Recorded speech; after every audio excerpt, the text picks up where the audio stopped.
Olá! Hoje nós vamos tratar de um tema que é mais jurídico do que odontológico, mas que no contexto da deontologia, da odontologia legal, ele se apresenta. Aqui, né, nesse roteiro rápido até, nós vamos fazer a distinção de responsabilidade, né, o que vem a ser a responsabilidade profissional, responsabilidade principalmente o conceito de responsabilidade subjetiva e objetiva, e também fazer uma distinção do que vem a ser uma obrigação, obrigação de meio ou de resultado. E aí com todos os desdobramentos, né, as possíveis consequências desse entendimento jurídico. Bom, relembrando então, né, acho que na primeira aula eu fiz passei o conceito para vocês, né, do que vem a ser um profissional liberal, e lembrando da analogia que eu fiz da moeda, né, da contrapartida, quer dizer, a gente tem a liberdade de convicção e, por outro lado, assume todos os atos praticados, que é a responsabilidade, em última análise, né?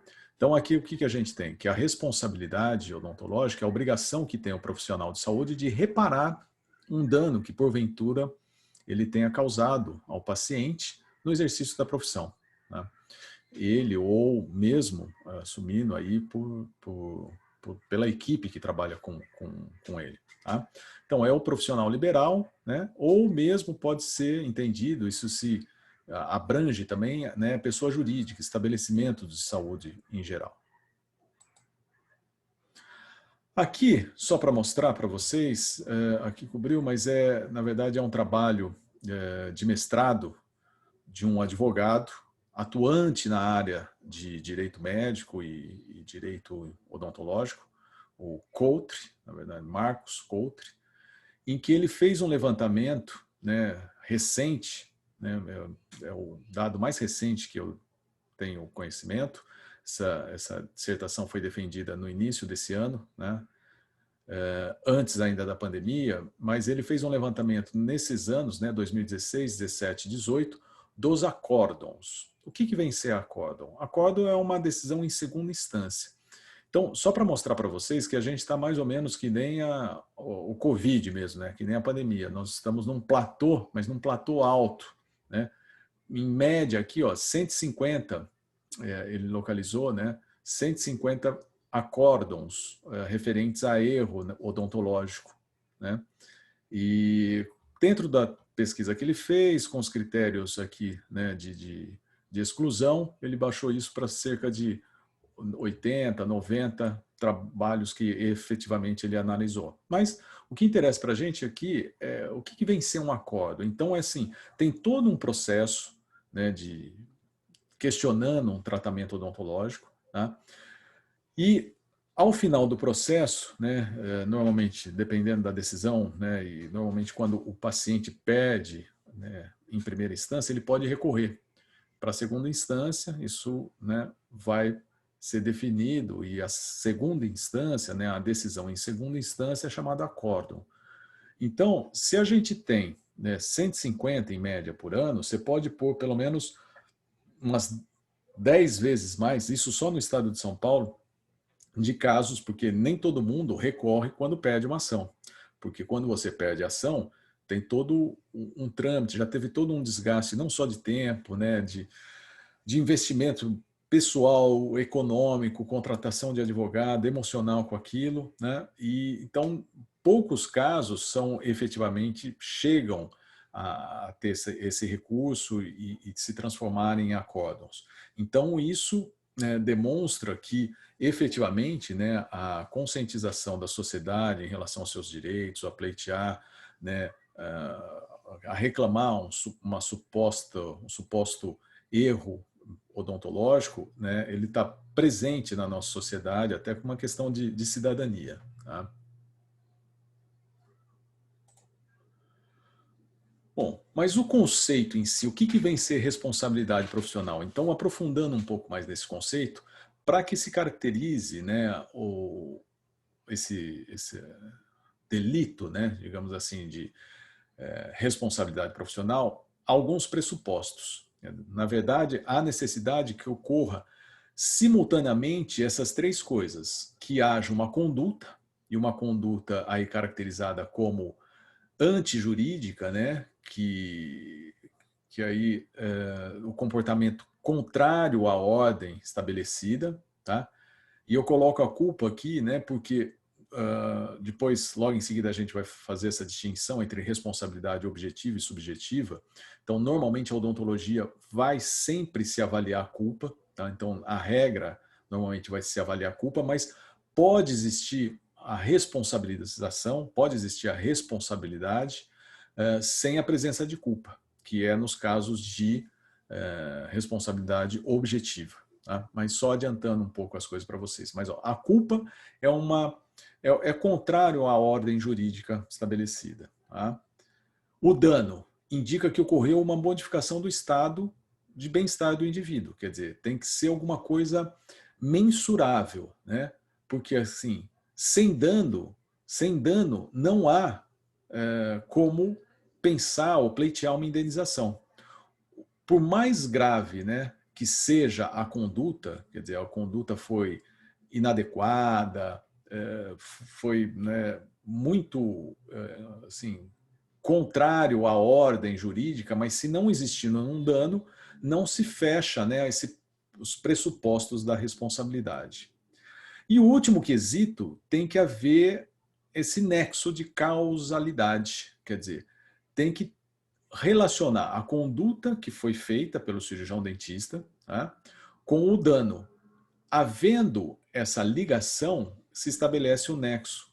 Porque se você pode até ter o dano, mas se esse dano não corresponde à conduta, né, profissional, a uma conduta inadequada do cirurgião dentista, você não fecha, né, esses pressupostos. Então vamos agora à definição, né? Então, a responsabilidade civil, ela pode ser toda a responsabilidade, né, para ser caracterizada, a responsabilidade ali civil, profissional, tem que ter aqueles três pressupostos. E a subjetiva, né, o principal deles é a questão da verificação da culpa, que é a verificação se houve, né, se o profissional agiu com negligência, imperícia ou imprudência.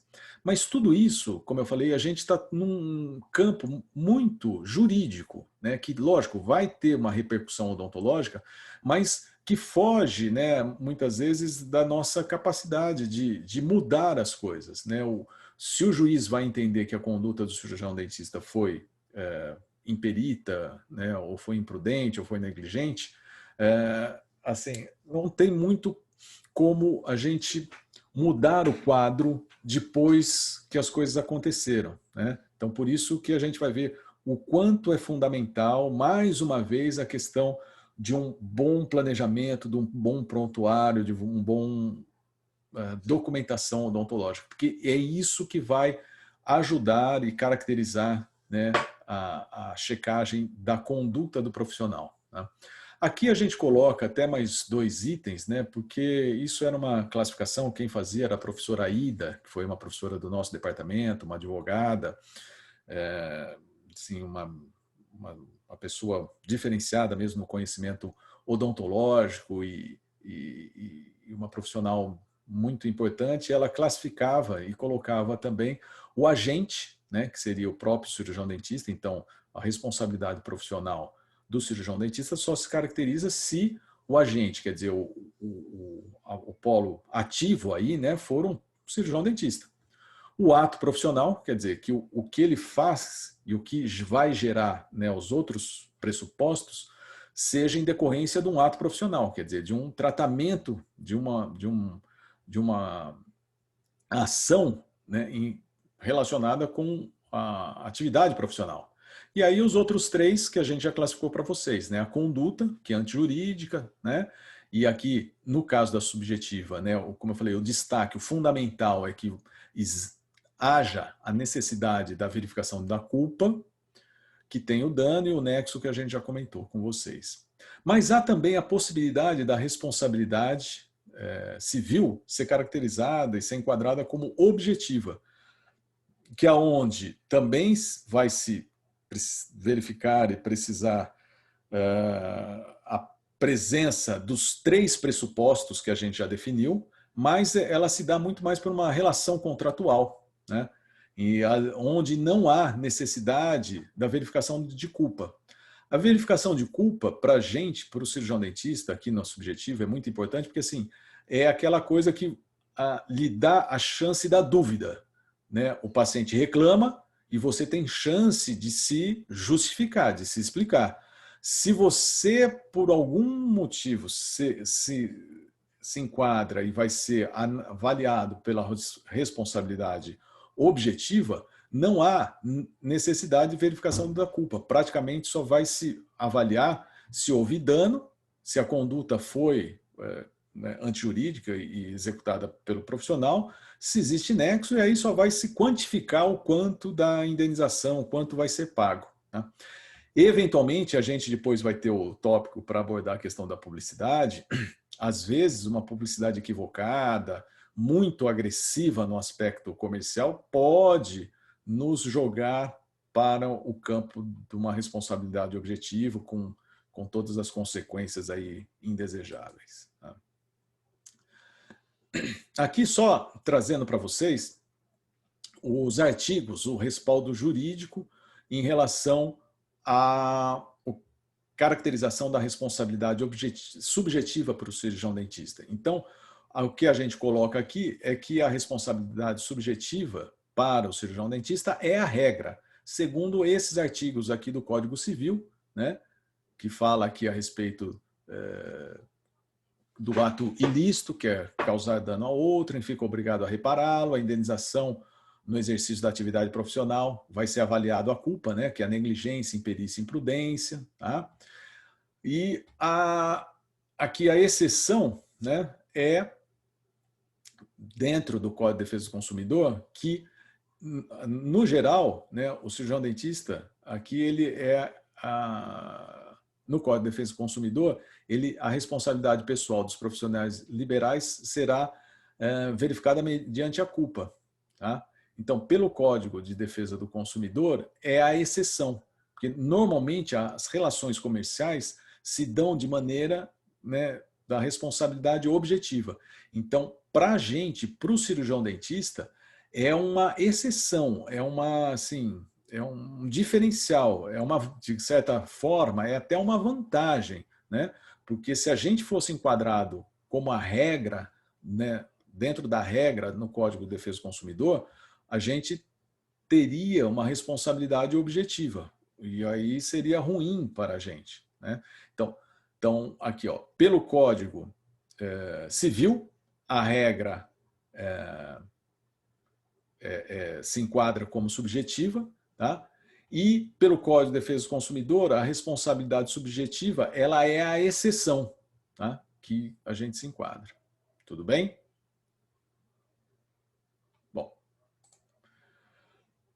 Bom, aqui eu trago uma parte de um processo. Né? A gente não está tendo contato presencial, porque quando a gente faz as aulas presenciais, eu passo processos reais para que vocês analisem. A gente analisa inicial, contestação, vê as partes, vê como os advogados escrevem. Isso aqui é a redação do próprio juiz em determinado momento de um processo. E vamos entender um pouco essa questão, né, do que é regra e do que é exceção, de como o cirurgião dentista é entendido, né, como dentro da responsabilidade subjetiva, né, ou objetiva. Tá? O que estava acontecendo aqui? Isso aqui era uma empresa de convênio, onde um paciente teve uma lesão, teve um problema no tratamento, e esse paciente estava processando a empresa de convênio. E a empresa de convênio tentava jogar a responsabilidade ou falar que o processo era do dentista, que olha, falou, ó, eu não atendi, eu sou uma pessoa jurídica, eu não atendi o paciente. Tá? Isso, no termo jurídico, né, a empresa que estava sendo processada, a empresa de convênio, chama denunciação da lide. Então, o que o juiz escreveu aqui? Indefiro a denunciação da lide, quer dizer, ele não aceitou que a empresa de convênio repassasse a responsabilidade para o cirurgião dentista. A ação tem por fundamento a responsabilidade objetiva do prestador de serviço em razão de contrato entre a autora e a requerida.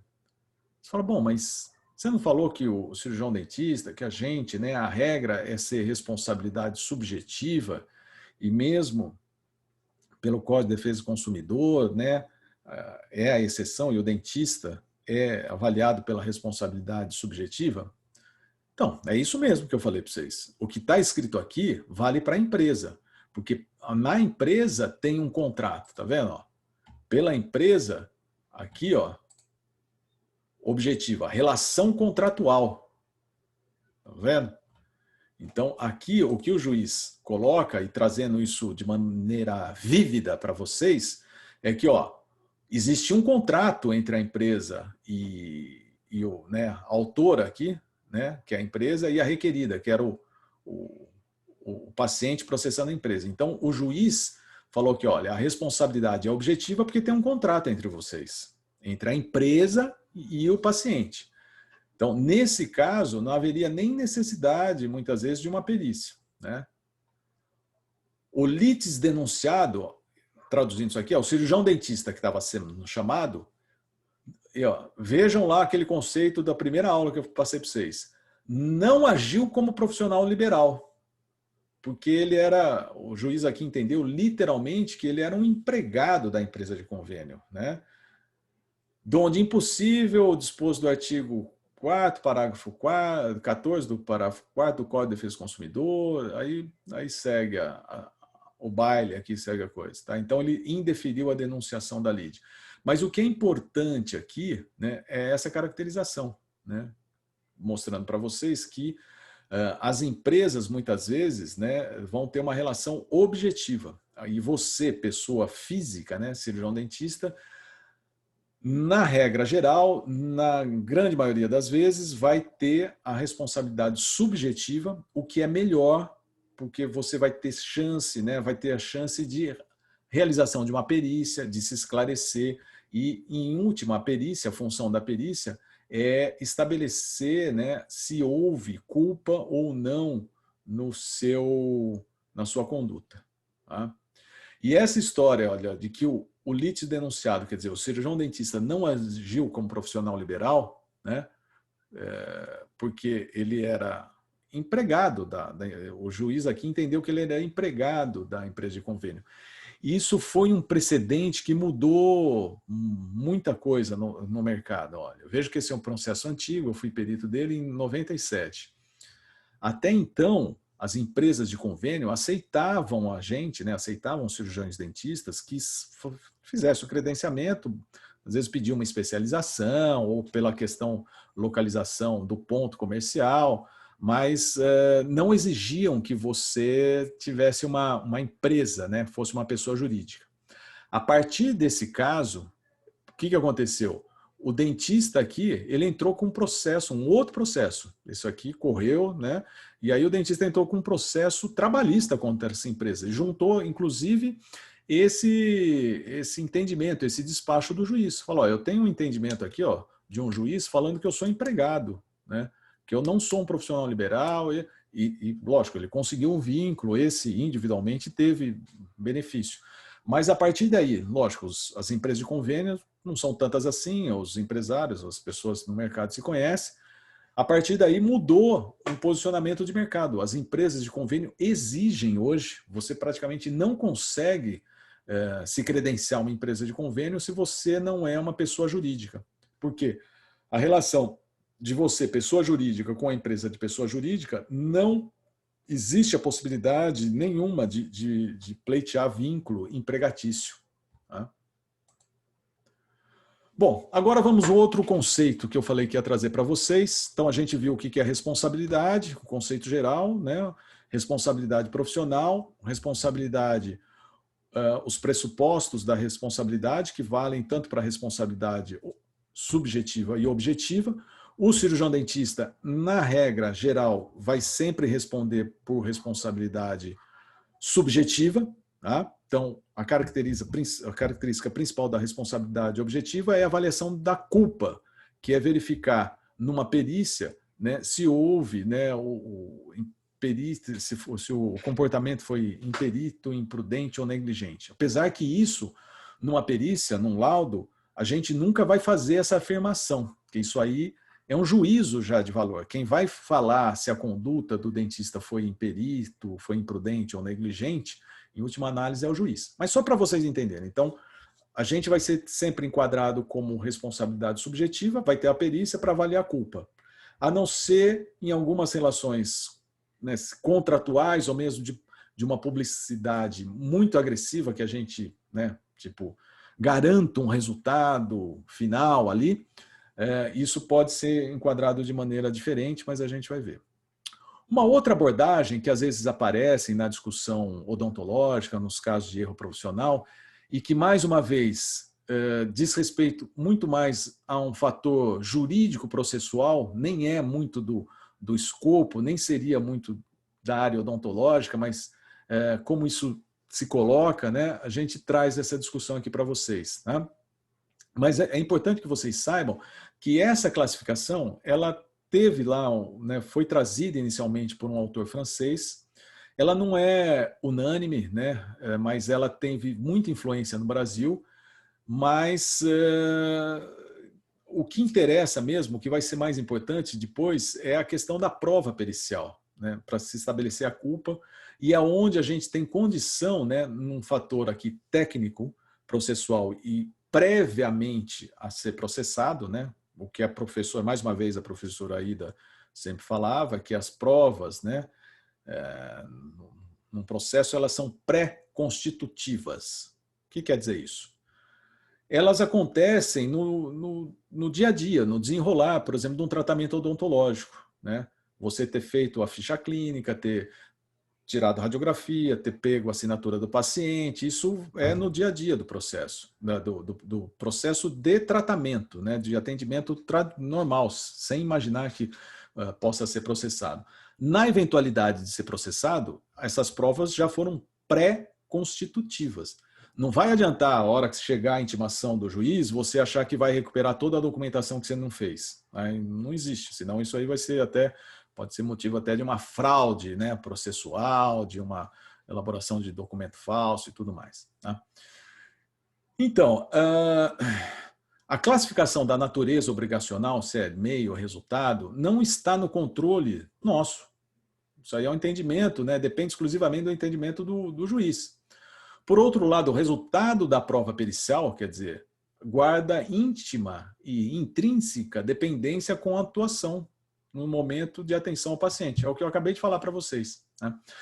Mas isso eu trago porque, assim, até de maneira, se não equivocada, mas era o momento, né? Era como a gente entendia, e por muito tempo isso foi um entendimento no meio odontológico, e que hoje, né, a gente reputa um pouco equivocado. Não há uma ligação direta, quer dizer, responsabilidade civil, né, subjetivo objetivo é uma coisa, obrigação é uma outra classificação, obrigação de meio e resultado é uma outra coisa.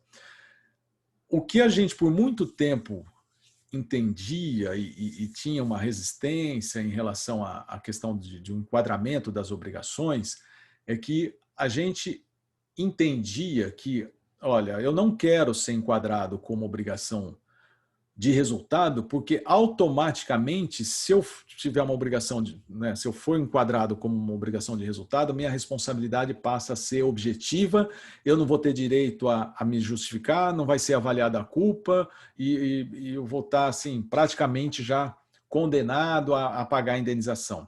E esse entendimento foi, de certa forma, difundido no meio odontológico, né, e de maneira equivocada. Hoje a gente entende isso de maneira um pouco diferente, quer dizer, alguns, e a gente ainda vê presente esse conceito, né, de obrigação de meio de resultado, mas ele não é tão determinístico assim, ele não tem uma causa direta, o resultado não transforma necessariamente ou obrigatoriamente a sua responsabilidade em responsabilidade objetiva.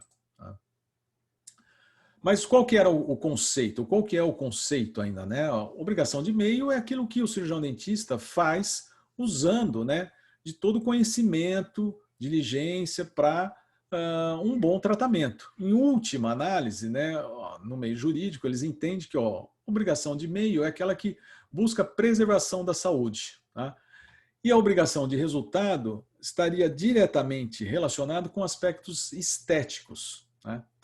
Agora, felizmente, né, isso é ainda um certo entendimento no meio jurídico, mas felizmente tem também no próprio meio jurídico algumas vozes dissonantes e que são mais favoráveis ao entendimento atual odontológico. Né? Então, apesar desse entendimento ser predominante, né, e ainda entender a obrigação de resultado normalmente relacionada a tratamentos estéticos, a doutrina afirma que não pode, né, que não faz distinção, merecendo todas as atividades odontológicas e médicas serem classificadas como obrigação de meio. Tá? Então, existem autores do meio jurídico que entendem já que, olha, se for para usar esse tipo de classificação, os aspectos, os tratamentos médicos ou odontológicos vão ser sempre de meio. Mas, infelizmente, isso não é um entendimento geral, digamos assim, do meio jurídico. Mas, pelo menos, temos vozes nesse sentido favoráveis. Uma outra aqui, a rigor, portanto, não haveria obrigação de resultado. E esse é um autor, né, já consagrado, né, na área de direito médico, né, que tem uma importância, mas não é a única voz, mas é uma voz que nos é favorável e ao entendimento que a gente sabe, né, do técnico biológico, da saúde, do meio odontológico e médico.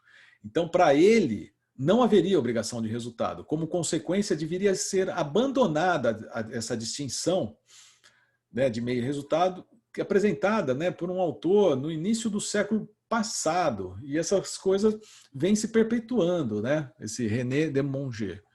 Mas ainda você vê esse tipo de argumentação no meio jurídico. Né? E isso, né, teve repercussão, por exemplo, especificamente para a odontologia, olha, vejam, 1939.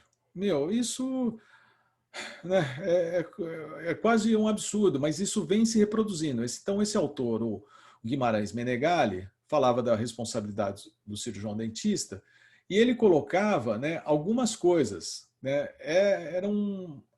e como eu falei, isso ainda tem uma certa ressonância no meio jurídico.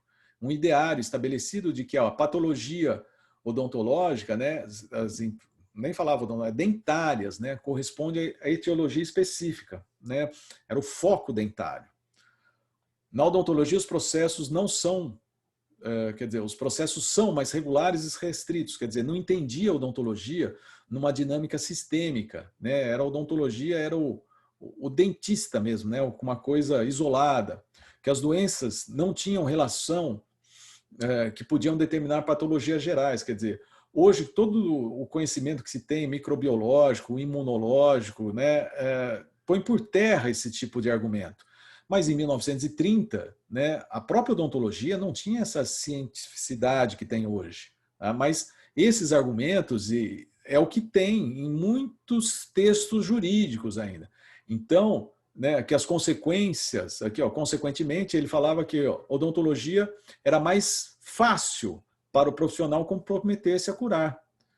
Então, a gente lendo isso, às vezes a gente acha um absurdo, nem leva muito em consideração, fala, mas o problema é que muitos livros jurídicos e muitos advogados e juízes se formam com esse conceito. Quer dizer, infelizmente, essa posição aqui do Kfouri, né, o Conte, Griost, não é ainda digamos, hegemônica no meio jurídico.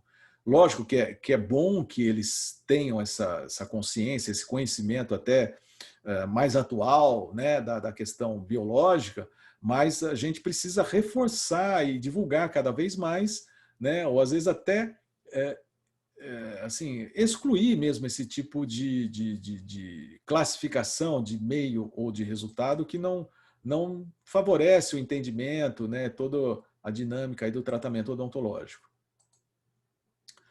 Para vocês terem uma ideia, aqui é um quadro da pesquisa, né, do Marcos Vinícius Coutri. Como eu disse, é um advogado que fez pós-graduação em odontologia legal, ele atua nessa área, tá? E o interessante, apesar, né, dele reforçar, e o trabalho dele, na verdade, ele reforça a importância do laudo, da prova técnica em relação a como isso é classificado, como aparece previamente a obrigação, né? E eu, de certa forma, concordo com a posição dele que a classificação, se a obrigação de meio de resultado não é a mais relevante, mas vejam bem, nos acórdãos, quer dizer, nos julgados em segunda instância, quer dizer, a maioria dos processos que ele pesquisou, isso não era informado. Então, né, a partir daí, e ele demonstrou depois em outros dados que o que é mais relevante é a prova técnica mesmo. O laudo é mais decisivo na decisão dos juízes em relação a se é procedente ou não a reclamação do que inicialmente a classificação da obrigação. Tá? Mas aonde a obrigação aparecia, né, previamente, por exemplo, a gente vê aqui, ó, quando a obrigação era dada como de meio, a procedência da reclamação do paciente era menor do que quando era uma obrigação de resultado. O que quer dizer isso? Quer dizer, ó, não é tão relevante, ó, o importante mesmo é o que vai ser avaliado, né, a verificação da culpa, mas a gente fica com um pezinho atrás ainda aqui, olha, quando inicialmente é dado como obrigação de resultado, quer dizer, a maioria, né, dos julgados é dado como procedente. Então, se o entendimento, se no transcurso do processo tem uma tese de que, olha, não, o dentista tem obrigação de resultado, tá? Então, ó, se ele tem obrigação de resultado, a maioria concordou com a argumentação do paciente e deu como procedente a queixa dele. Agora, quando o entendimento é posto, né, no processo, né, nos documentos, nos autos, que é a obrigação de meio, a maioria dos julgados deu como improcedente. Quer dizer, então, até de maneira aqui um pouco, lógico, isso não é determinante totalmente, mas há um indicativo de que quando eu sou enquadrado com uma obrigação de meio, eu tenho mais chance de não ser condenado, de não ser enquadrado como procedente uma reclamação do paciente. Agora, quando todo o entendimento é dado que, olha, a obrigação é de resultado do dentista, tá? Então, aparecia como tratamento, era obrigação de resultado, e foi procedente, quer dizer, ele foi condenado na maioria dos casos. Tá? Então, assim, é uma coisa como a gente disse lá no início, e esse é o entendimento do próprio Coultre nesse sentido, que isso é jurídico, foge muitas vezes da nossa atribuição, de como a gente vai ser entendido, porque isso aí cabe ao juiz. O que cabe a nós, de alguma forma, é melhorar e possibilitar que a prova técnica seja melhor feita, né? Que é um slide que a gente falou lá no início, né? Se não me engano, ó, voltando aqui para vocês, esse aqui. Tá? Aqui, ó. A classificação da natureza obrigacional não está sob o controle do prestador de serviço. Quer dizer, o dentista não controla como os advogados, como o juiz vai, no transcurso de um processo, né, de responsabilidade profissional, vai enquadrar a gente se por obrigação de meio ou de resultado. Né? Isso depende do entendimento do julgador. Né? Mas, é lógico, se a gente tem um advogado de defesa, pautar que, olha, odontologia é uma profissão que tem obrigação de meio, tá? A responsabilidade é subjetiva, né? Assim, é uma coisa a mais, não é determinante, lógico, o que cabe a nós e o que é determinante, às vezes mostrou isso os resultados do Coultre também, que é muito mais determinante a prova pericial, tá? Porque ela guarda intrínseca dependência aqui com a atuação do profissional, quer dizer, vamos falar, aquela questão pré-constitutiva de você mostrar todo o zelo que você teve na conduta e tudo mais. Tá? Até porque, né, a prova pericial é um fator técnico processual. Então, a gente consegue, né, muitas vezes, pelo esse histórico, ajudar, né, um melhor entendimento do processo. Tá? Uma outra coisa, né, o que pode se pensar, mas o que muda isso na prática? Né? Muda assim, em sentido. Né? A principal consequência da obrigação de meio de resultado é que como que vai se dar o ônus, quer dizer, quem que tem a obrigação de fazer a prova. Normalmente, quem acusa tem que provar. Então, assim, se o paciente está me acusando de um mau tratamento, de um erro odontológico, ele que teria que provar.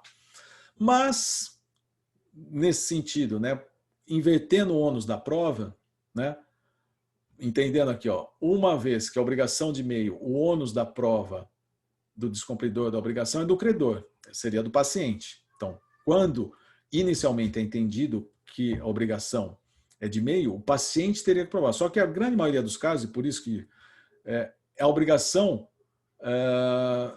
é enquadrada como nas obrigações de resultado, o ônus recai sobre o devedor, quer dizer, sobre o dentista. Por isso que a maioria dos processos, a grande maioria, os advogados já posicionam como obrigação de meio, pedindo inversão do ônus da prova para que o prestador de serviço, o cirurgião dentista, faça a prova de que ele agiu corretamente. Então, tem essa questão da inversão do ônus da prova, normalmente nos enquadramentos, aí, nos processos de responsabilidade profissional. Tá? Então, porque normalmente o que aconteceria? Quem acusa a prova, que tem que trazer a prova, mas pela inversão do ônus da prova aqui, né, e enquadrado como uma responsabilidade, uma obrigação de resultado, o cirurgião dentista que está sendo acusado, ele que tem que fazer prova de que agiu corretamente. Certo? Como que a gente muda? Ou pode ajudar nesse sentido? Bom, a principal coisa, como a gente já falou, quer dizer, esses conceitos de obrigação de meio de resultado é muito mais jurídico do que odontológico. Mas o próprio judiciário ele não vive, ele não existe isoladamente da sociedade. Né?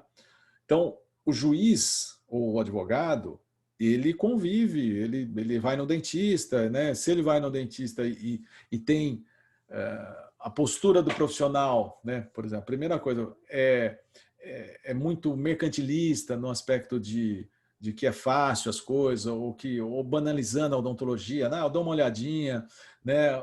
Isso, de certa forma, coloca e reforça alguns itens lá, né, que putz, a gente sabe que não é a realidade, mas, por exemplo, da odontologia ser fácil, de você poder garantir os resultados, de prever, né, muitas vezes, numa postura muito mercantil da classe, né, odontológica, coloca efetivamente como se fosse uma coisa trivial, e não é. Só que não adianta a gente falar isso que não é só na hora que está sendo processado. A gente deve ter uma postura profissional, né, condizente, né, sem cair, né. Por exemplo, hoje em dia a gente vê muito, e a gente vai ter ainda esse tópico, né, da publicidade, as mídias sociais muito apelativas, né, profissionais realmente denegrindo a imagem da profissão, e não só denegrindo, mas colocando aí, né, essa questão muito simplificando, né, banalizando mesmo a atividade profissional. Uma outra coisa que pode ajudar a mudar um pouco, né, esse entendimento da obrigação de resultado é em laudos, a gente fazer essa explanação. Então, é pouco, né, mas a gente faz e tenta mudar a sociedade, o mundo onde a gente se relaciona. Então, nos laudos que eu atuo, quando tem oportunidade, isso perguntado, eu me posiciono e faço conceitualmente, né, essas colocações da obrigação de meio de resultado, que o conceito lá do Menegali está desatualizado, que os conceitos atuais até desconsideram e pode desconsiderar, né, a necessidade dessa classificação de obrigação de meio de resultado, que é melhor a gente discutir mais a questão da responsabilidade subjetiva, avaliar a culpa efetivamente se está presente. Então, eu coloco isso nos laudos e você pode fazer isso em câmaras técnicas, né? Todos os CROs, todos os estados, existem câmaras técnicas, então existem câmaras técnicas das clínicas, né? Endo, pério, né? Pacientes especiais, e tem também da odontologia legal, então isso pode produzir materiais, né? Auxiliar essa divulgação junto à classe, tá? Aproximação com a área jurídica.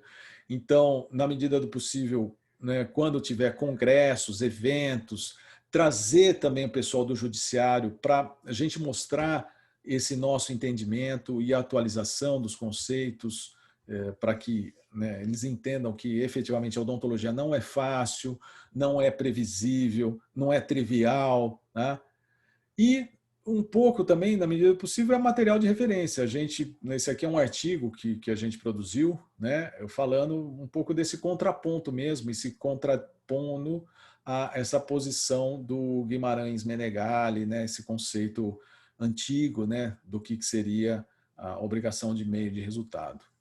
Mas o melhor mesmo é que, efetivamente, essa tese, né, inclusive do pessoal do direito, né, por exemplo, o Kifuri, é de praticamente desconsiderar ou de não se usar esse tipo de argumentação de meio ou de resultado, seria irrelevante, ou se for usar só e enquadrar toda a atividade médico-odontológica como obrigação de meio, né? E discutirmos mais que o que é mais relevante é a própria prova pericial e a questão da avaliação da culpa, né? Isso que é o mais relevante no contexto aí da responsabilidade profissional odontológica. Tá certo? Então, agradeço mais uma vez a vocês e a gente se vê num próximo encontro. Até logo.